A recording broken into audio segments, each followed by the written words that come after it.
ভ্রমণ মানে শুধু জায়গা দেখা নয়, ভ্রমণ মানে নতুন অভিজ্ঞতা, নতুন গল্প।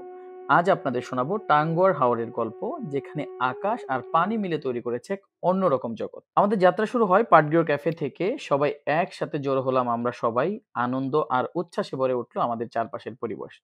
তারপর সবাই মিলে আমরা চলে গেলাম ময়মনসিংহ রেলওয়ে স্টেশনে। আমাদের ট্রেন ছাড়ার কথা ছিল রাত ১:৩০টায়, কিন্তু দেরি হয়ে গেল ট্রেন ছাড়তে। সেই সময়টা আমরা কাজে লাগালাম কিভাবে? সেই সময়টা কেটে গেল আড্ডায়, ছবিতে আর হাসিতে। হঠাৎ বৃষ্টি নামলো আর বৃষ্টির সাথে সাথে এলো আমাদের ট্রেন। ট্রেনে উঠে শুরু হলো খুনসুটি আর গান। আর সেই গান আর আনন্দে ঘুমের সাথে সাথে ভোরের আলো ফুটতেই আমরা পৌঁছে গেলাম মোহনগঞ্জে। মোহনগঞ্জে যাওয়ার পর আমরা সকলেই প্রস্তুতি নিচ্ছিলাম হাওরে যাওয়ার জন্য। সেখান থেকে ছুটলাম মধ্যনগরের দিকে। সেখানে আমাদের জন্য হাউস বোট আগে থেকেই অপেক্ষা করছিল।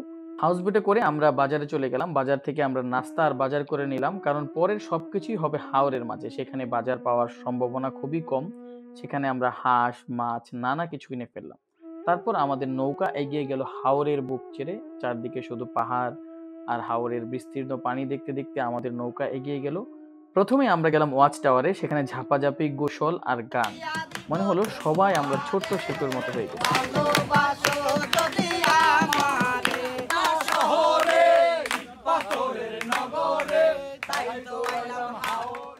দুপুরে নৌকায় বসে খেলাম দুপুরের খাবার। খুব চমৎকার হাওরের মাছ আর হাঁসের সাথে অসাধারণ দুপুরের খাবার। এরপর আমাদের হাউসবোট ছুটে চলল নীলাদ্রি লেকের দিকে। নীলাদ্রিতে যাওয়ার পর পাহাড়ে ঘেরা সেই লেকে আমরা সকলেই মিলে কাইকিং করলাম। কাইকিং করার সেই অভিজ্ঞতা সত্যিই অসাধারণ ছিল। খুবই চমৎকার পরিবেশ, চারদিকে ছিল পাহাড় আর নিস্তব্ধ নীরব সেই নীলাদ্রি লেক সত্যিই অসাধারণ ছিল। নীলাদ্রি লেকে কাইকিং করার পর আমরা ছুটে গেলাম লাকমাছড়া ঝর্ণায়। ঠান্ডা পানির ছোঁয়া সব ক্লান্তি যেন আমাদের মুছে দিল। সন্ধ্যায় নৌকা ফিরে রাতের খাবার খেলাম। রাতের বৃষ্টির শব্দ আমাদের ঘুমকে করে তুললো আরো মধুর। এইভাবেই আমাদের প্রথম দিন শেষ হয়। পরের দিন সকালে জানালা খুলতেই দেখা গেল মেঘলা আকাশ, হাওরের হাওয়া আর শান্ত জলরাশি। সকালে নাস্তায় ছিল খিচুড়ি আর হাঁস। সেটা ছিল খুবই অসাধারণ। আমরা প্রকৃতির মাঝে বসে এই অসাধারণ খিচুড়ি উপভোগ করলাম।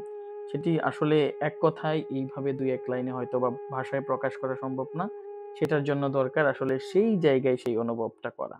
এরপর আমরা গেলাম শিমুল বাগানে। এই অসাধারণ সেই বাগান, এক অনন্য দুনিয়া। চারদিকে শিমুল গাছের সারি, ছবি তোলা, ঘোড়ায় চড়া, সব মিলিয়ে খুব দারুণ সময় কেটেছে। সেখানে এক ছোট্ট ছেলে তার ক্যামেরা নিয়ে তার অভিজ্ঞতা শেয়ার করলো আমাদের সাথে। ক্যামেরা নিয়ে তার মজার কথা শুনলাম। এমন ছোট ছোট মুহূর্তগুলো ভ্রমণকে আরো সুন্দর করে তোলে। শিমুল বাগান থেকে ফিরে আমরা ছুটে চললাম বারিক্কা টিলার দিকে। সেখানে গিয়ে আমরা দেখলাম বারিক্কা টিলা, ঝর্ণা, সাদা পাথর আর মিনি সুইজারল্যান্ড। প্রতিটি জায়গার নিজস্ব সৌন্দর্য আমাদেরকে মুগ্ধ করলো। আমরা সবাই মিলে জাদুকাটা নদীতে গিয়ে পৌঁছালাম। জাদুকাটা নদীতে যাওয়ার পর অনেকেই হয়তোবা খুব কাছাকাছি গোসল করছিল। আমরা কয়েকজন মিলে ছোট্ট নৌকা নিয়ে নদীর মাঝখানে চলে যাই।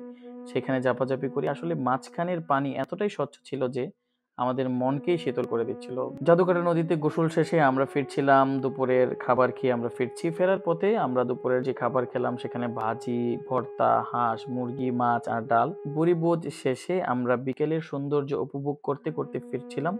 বিকেলে নুডলস খেলাম। গোধূলি নামার সাথে সাথে হাওরের বুক চিরে ফিরছিলাম। কিন্তু সেই ঝড়ও ভ্রমণের আরেকটা গল্প হয়ে রইল। সেই চারদিকের অন্ধকারে ডেকে যাওয়া সেই মেঘ যেন হাওরের সৌন্দর্যকে আরো বাড়িয়ে দিচ্ছে। টাঙ্গুয়ার হাওর আমাদের শুধু সেইখানকার প্রকৃতিকে দেখায়নি, সে আমাদেরকে দিয়েছে অসংখ্য অনুভূতি। আর ছোট ছোট মুহূর্তগুলো আজীবন মনে থাকবে। ভ্রমণ শেষে বুঝলাম জীবনে হয়তো ছোট, কিন্তু ভ্রমণই তাকে বড় করে তোলে। এই ছিল আমাদের টাঙ্গুয়ার হাওরের ভ্রমণ। এভাবেই নিয়মিত আমাদের ভ্রমণ ভিডিও আসবে। আমাদের সাথেই থাকুন আর সম্ভব হলে আমাদের চ্যানেলটি সাবস্ক্রাইব করবেন। ধন্যবাদ।